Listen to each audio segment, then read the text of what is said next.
यही प्रमाण यजुर्वेद अध्याय 4 मंत्र 10 में भी है। कहा है कि परम अक्षर ब्रह्म को कोई तो समवात अर्थात रामकृष्ण की तरह उत्पन्न होने वाला साकार कहते हैं, कोई असमवात अर्थात परमात्मा उत्पन्न नहीं होता, वह निराकार है। परमेश्वर उत्पन्न होता है या नहीं उत्पन्न होता है, वास्तव में कैसा है, ये ज्ञान धीराणाम यानी तत्वदर्शी संत बताते हैं, उनसे सुनो। फिर धर्मदास जी ने प्रश्न किया जिंदा वेशधारी कबीर परमात्मा सतगुरु रामपाल जी से। धर्मदास जी का प्रश्न, हे प्रभु, हे जिंदा तत्वदर्शी संत की क्या पहचान है तथा प्रमाणित सदग्रंथों में कहां प्रमाण है? आपका ज्ञान आत्मा के आर पार हो रहा है। गीता का शब्दा शब्द यथार्थ भावार्थ आप जी के मुख कमल से सुनकर युगों की प्यासी आत्मा कुछ तृप्त हो रही है तथा गद गद हो रही है।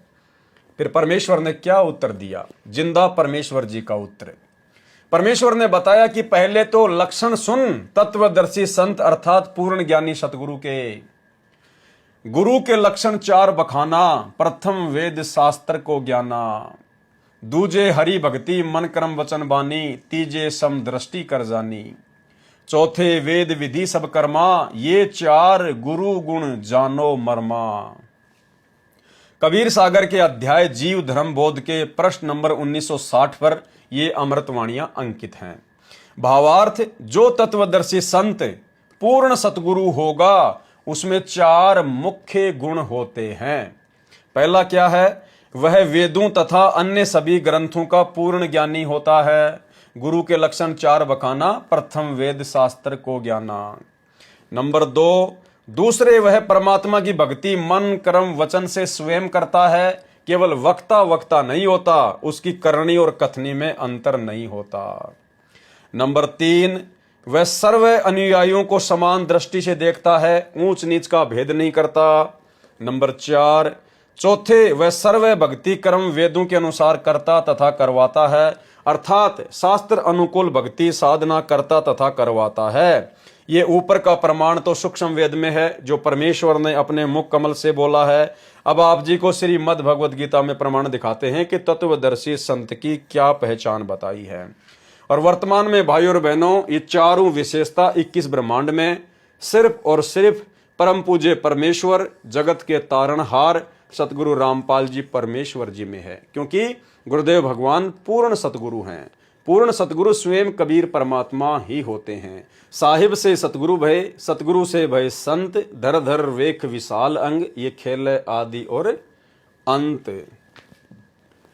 श्रीमद् भगवद गीता अध्याय 15 श्लोक 1 में स्पष्ट है, और धर्व मूलम अदय शाखम अश्वत्थम प्राहु अव्ययम छंदासी यस्य प्रणानी ये तम वेद से वेद विद।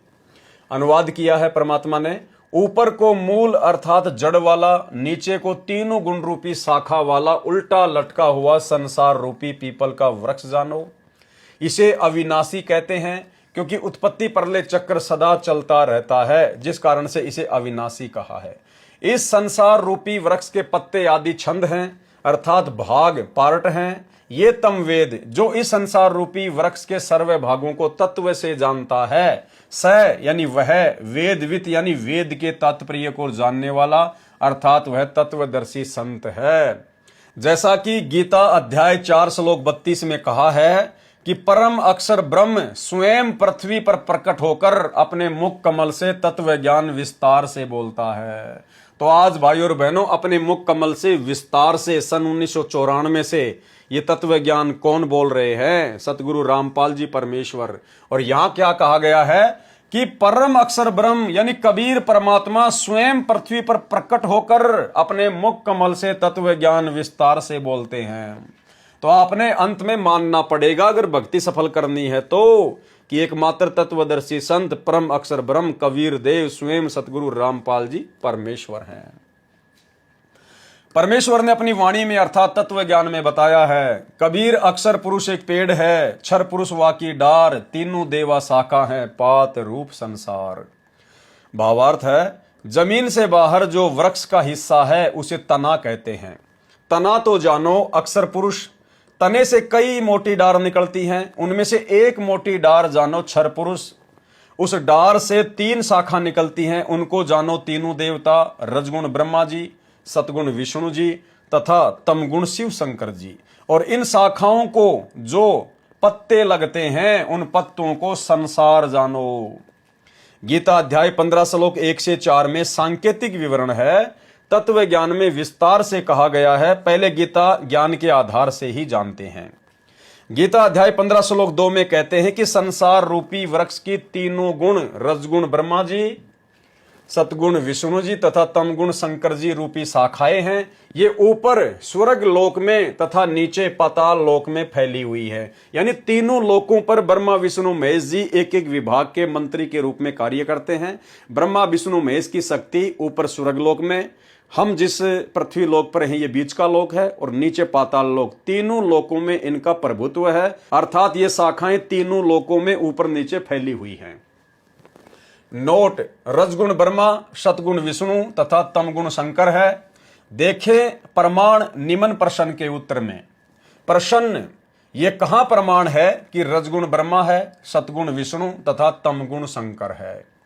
उत्तर दिया है गुरुदेव ने श्री मार्कंडे पुराण सचित्र मोटा टाइप गीता प्रेस गोरखपुर से प्रकाशित के 123 पेज पर कहा है कि रजगुण ब्रह्मा जी, सतगुण विष्णु तथा तमगुण शंकर तीनों ब्रह्म की प्रधान शक्तियां हैं। यानी काल की तीनों प्रधान शक्तियां हैं, ब्रह्मा विष्णु महेश। ये ही तीन देवता हैं, ये ही तीन गुण हैं। दूसरा प्रमाण कहां है कि ब्रह्मा विष्णु महेश ही तीनों गुण है, तीनों देवता हैं? श्री मध्देवी महापुराण संस्कृत व हिंदी अनुवाद श्री वेंकटेश्वर प्रेस बंबई से प्रकाशित में 3 स्कंद अध्याय 5 श्लोक 8 में लिखा है कि भगवान शंकर बोले, हे माता, किसको कह रहे हैं भगवान शंकर? दुर्गा जी को।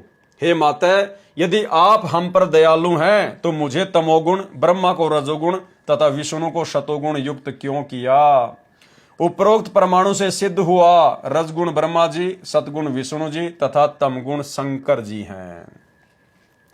तीनों शाखाएं ऊपर नीचे फैली हैं। तीनों शाखाएं रजगुण, सतगुण, तमोगुण ऊपर नीचे यानी स्वर्गलोक से लेकर पाताल लोक तक फैली है। तीनों शाखाएं ऊपर नीचे फैली है का तात्पर्य है कि गीता का ज्ञान पृथ्वी लोक पर बोला जा रहा था। तीनों देवता की सत्ता 3 लोकों में है, पृथ्वी लोक, स्वर्गलोक तथा पाताल लोक। ये 3 मंत्री हैं, एक एक विभाग के मंत्री हैं। रजगुण विभाग के श्री ब्रह्मा जी, सतगुण विभाग के श्री विष्णु जी तथा तमगुण विभाग के श्री शिव जी। गीता अध्याय 15 श्लोक 3 में कहा है कि हे अर्जुन, इस संसार रूपी वृक्ष का स्वरूप जैसे यहां विचार काल में, अर्थात तेरे और मेरे गीता के ज्ञान की चर्चा में नहीं पाया जाता। अर्थात मैं नहीं जानता, मैं नहीं बता पाऊंगा, क्योंकि इसके आदि और अंत का मुझे अच्छी तरह ज्ञान नहीं है। क्यों?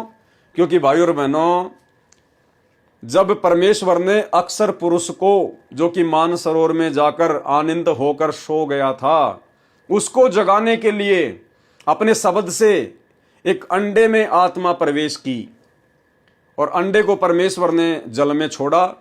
गड़गड़ाहट करता हुआ अंडा नीचे गया। अक्षर पुरुष ने उसको थोड़ा सा क्रोध की दृष्टि से देखा। अंडा 2 भाग हो गया और अंडे में से ये क्षर पुरुष निकला, ज्योति निरंजन निकला, ये काल निकला। उसके बाद दोनों बाहर आए। तो कहने का मतलब है, काल यहां पर जो कह रहा है ना कि अर्जुन, तेरे और मेरे ज्ञान में, जो मैं तुझे गीता जी का ज्ञान दे रहा हूं ना, मुझे भी पूरी तरह से ये तत्व ज्ञान का नहीं पता है। क्यों? क्योंकि जिस समय परमात्मा ने अंडे से ज्योति निरंजन की उत्पत्ति की, उससे पहले परमेश्वर ने अपने अन्य पुत्रों की और अन्य लोकों की, ब्रह्मांडों की रचना कर दी थी, जिसका ज्ञान सही से इस काल को नहीं था। और फिर आगे चलकर जब काल और दुर्गा को परमात्मा ने 21 ब्रह्मांड सहित सतलोक से 16 संकोश की दूरी पर भेज दिया, निकाल दिया, उसके बाद सतलोक में क्या क्या घटनाएं घटित हुई उसका काल को नहीं पता है। क्योंकि काल को सतलोक से निष्कासित करने के बाद परमात्मा ने अक्षर पुरुष को भी सतलोक से निष्कासित किया था, जिसकी जानकारी इसको नहीं है। इसलिए ये काल यहां कह रहा है अर्जुन से श्री कृष्ण रूप में कि भाई, इस तत्व ज्ञान की मुझे भी पूरी जानकारी नहीं है। ये जानकारी तो वो तत्वदर्शी संत खुद ही आकर देगा। इसलिए इस अति दृढ़ मूल वाले, अर्थात जिस संसार रूपी वृक्ष की मूल है, वह परमात्मा भी अविनाशी है तथा उनका स्थान सत्य लोक, अलख लोक, अगम लोक तथा अकय लोक, ये 4 ऊपर के लोक भी अविनाशी हैं। इन चारों में एक ही परमात्मा भिन्न भिन्न रूप बनाकर सिंहासन पर विराजमान है, इसलिए इसको सुदृढ़ मूलम अति दृढ़ मूल वाला कहा है। इसे तत्व ज्ञान रूपी शस्त्र से काटकर अर्थात तत्वदर्शी संत से तत्व ज्ञान समझकर ही जाना जा सकता है। फिर गीता अध्याय 15 श्लोक 4 में कहा है कि उसके पश्चात परमेश्वर के उस परम पद अर्थात सत्य लोक की खोज करनी चाहिए, जहां जाने के पश्चात साधक फिर लौटकर संसार में कभी नहीं आते। जिस परमेश्वर से संसार रूपी वृक्ष की प्रवृत्ति विस्तार को प्राप्त हुई है, अर्थात जिस परमेश्वर ने सर्व संसार की रचना की है, उसी परमेश्वर की भक्ति को पहले तत्वदर्शी संत से समझो। गीता ज्ञानदाता अपनी भक्ति को भी मना कर रहा है। गीता अध्याय 15 श्लोक 16-17 में 3 प्रभु बताए हैं, क्षर पुरुष, अक्षर पुरुष, ये दोनों नाशवान हैं। तीसरा परम अक्षर पुरुष है, जो संसार रूपी वृक्ष का मूल अर्थात जड़ है। वह वास्तव में अविनाशी है। जड़ अर्थात मूल से ही वृक्ष के सर्व भागों, तना, डार, शाखाओं तथा पत्तों को आहार प्राप्त होता है। वह परम अक्षर ब्रह्म ही तीनों लोकों में प्रवेश करके सबका धारण पोषण करता है। उसी मूल मालिक की पूजा करनी चाहिए। क्या कह रहे हैं? उसी मूल मालिक की पूजा करनी चाहिए, जो परम अक्षर ब्रह्म है, जो अविनाशी है, जो स्वयं यहां पर तत्वदर्शी संत की भूमिका निभाता है और अपने उन अविनाशी लोकों की यथार्थ जानकारी उपलब्ध करवाता है। उसी मूल मालिक की पूजा करनी चाहिए। इस विवरण में तत्वदर्शी संत की पहचान तथा गीता ज्ञानदाता की अल्पज्ञता अर्थात तत्व ज्ञानहीनता स्पष्ट है।